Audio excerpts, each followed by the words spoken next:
Nostalgia hoops, nostalgia sports and culture. Shout out to everybody tuning in. Happy Mother's Day edition. Sparks, Fever. The game just finished. Shout out to Amazon Prime for hosting. 87-77 final score as the Sparks move to 2-0. Crash and Destiny Henderson's graduation party. She didn't get to attend, but like Don Staley said, she's living her dream in the WNBA, and anything that needs to be picked up, they'll take care of it for her. But I mean, just an amazing run, living her dream, just coming out of one of the best teams that we've seen in college, women's college basketball. The MVP of the championship had arguably her biggest game on the biggest stage. So how she went number 20, I still have no clue. I think a lot of the GMs from NBA, WNBA, all that, they need to be a bit more forward thinking in what's coming. And she showed consistently throughout the year, but especially you want to see what does this player do on the big stage. And Destiny, Henny, whatever you want to call her. I mean, she just a cultural figure that stood out from all the celebrities was tweeting about her. So she's very marketable. She has that, like, it's like Mike. Like, she reminds you of the young Bow Wow, like Mike. Bow when he first came out, hair nappy, I'm happy pocket full, like Mike. Like, she's it's like the girl next door that used to hoop. Like, she's she has a portrayal, an image, something that just sticks in your head, and then she shows up in the big games and do what she did in the championship. So I'm not sure how she fell to 20, especially shooting the way she shoot in a way that the game is going on all levels where the 3-point shot is becoming more and more important. I think that she has, when Angel Reese was talking about have a plan B, and I was saying no, stay in the gym and you won't need a plan B. I'm talking about players like her, like where within the women's game, the 3-point shot isn't consistent. She separates herself by being consistent and being someone that you can count on big stages that can hit those threes consistently. That's going to be a part of the 3-point revolution in the WNBA. She's one of those faces. So how she fell to 20th, I have no clue. But on graduation day, you have those birthdays, you have graduation days, you might have an Isaiah Thomas game where something happened with a family member, or Chris Paul where something happened with a family member dropping 60 in high school, Isaiah Thomas doing it in the playoffs. And she has her graduation day where the spotlight is on her. The whole old school is there. South Carolina rooting for, I think, one of the players may have came out, and what did she do? Same thing she did on the biggest stage in the championship. 6 for 13 from the field, 3 or 4 from three, 19 points. Led the team as a rookie, and we're seeing these rookies step up and do big things. And I'm happy to see it.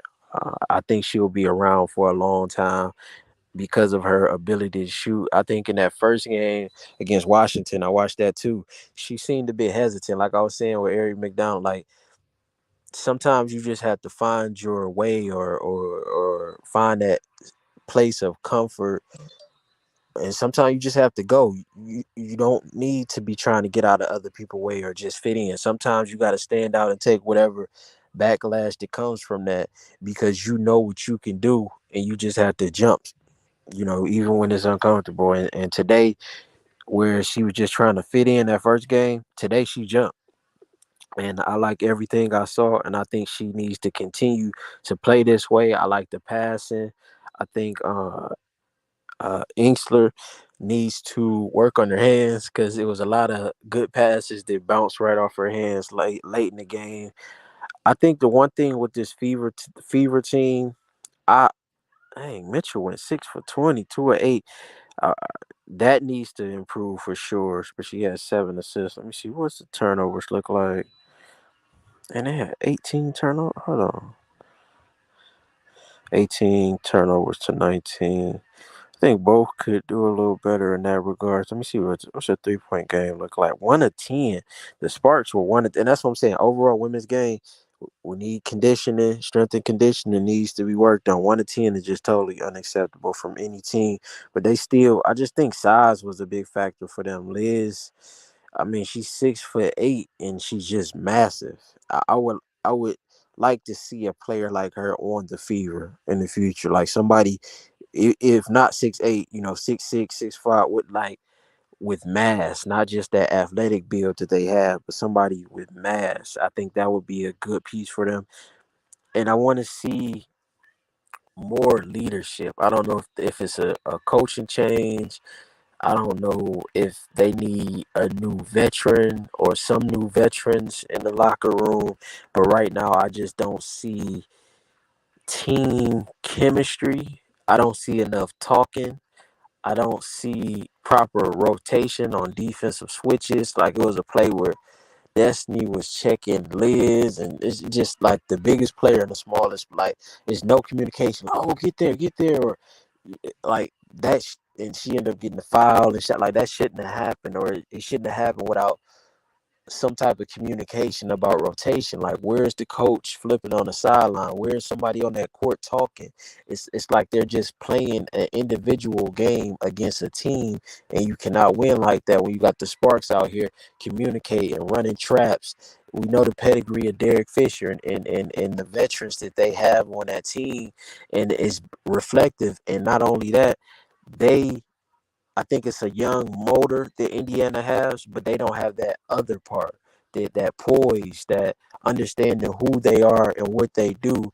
That's what I like about the Sparks. Along with the motor, they understand who they are and what they do. And if the Fever is going to go to that next level, they're going to have to get that understanding, and that's going to come from leadership. Now, it could be Destiny, but she's young, she's growing, and she's just trying to find her way right now. But if they're going to take that step forward, it's going to have to be this team becoming a team. And thus far, in that first game, I didn't see it, and in this game, I didn't see it. Could be because of some youth out there, but I'll continue to watch and can continue to assess what I feel like they need to do going forward. But I do think it's potential out there. It's just a few more pieces that you tweak, and this team would be rolling. But the Sparks, man, they looking good, looking like they can make a deep run. I like what I see on defense. I like what I see on offense. Just very poised. Very much understanding of what they're gonna do. Dang, Liz was 6 for 6, 8 of 11 from the field, 22 and 11. Solid game. Sight 17 points. Uh, any big assists? No big assists over there. No big blocks. But yeah, solid overall game, man. Amazon Prime. Shout out to them for hosting. I think there's a few other games tonight. I'll try to catch one more. Getting ready to go check out the Mavs and the Suns. I seen the Mavs was up. Let me know what you thought about this game. Are you excited for Henny's career, like Mike's career? What y'all think? Was y'all impressed by the first performance? You think I got it wrong about the first game? Did y'all see that? Kind of hesitation. And do you think today's game will be what we should expect, or is it somewhat in between today's and the first game? Let me know what you think in the comments. Like, share, subscribe. Happy Mother's Day again. And this was a good game to see on Mother's Day. And it was closer than 10 points. At one point, I think they came all the way back. So a solid fight by the Fever. I think they're moving in the right direction, but I'll continue to watch how this team grows throughout the season. Like, share, subscribe. Nostalgia Hoops, Nostalgia Sports and Culture. I'm out.